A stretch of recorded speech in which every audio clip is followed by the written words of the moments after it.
ate oluvannyuma lw'ekitongole ekikese eky'amagye kya CMI okola ebikwekweto mu bitundu bya Kampala eby'enjawulo mwe bayolera abakulira ekibiina kya bodaboda 2010 ne ofiisi zaabwe ne zikumwako omuliro. Aba bodaboda babadde mu kibiina kino abasoba mu 3 olunaku olwaleero bazizzaayo kkaadi z'ekibiina ku ofiisi e Bugoloobi ne bategeeza nga bwe batasobola kusigala mu kibiina kye bazudde ne kifumbekeddemu obumenyi bw'amateeka. Bano kkaadi bazikwasizza abadde omwogezi wa bodaboda 2010 Munakawa Rashid Kawawa ng'ono ategeezezza nga bwe basazeewo okwabulira ekibiina kino batereze omulimu gwa bodaboda nga beewala ensobi ezaakolebwa bannaabwe. Bonna bagamba nti olwogera kkaadi ya 210 bagamba mwe mubadde mukola bino kati awe tufuna obuzibu avuze bagamba nti chairman ndi kkaadi eno katugyeesonyiwe.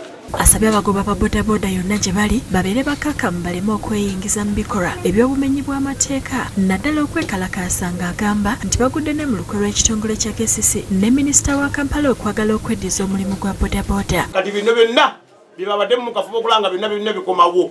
Bwe baba tebabikomyawo kale bajje banyonyola abavuzi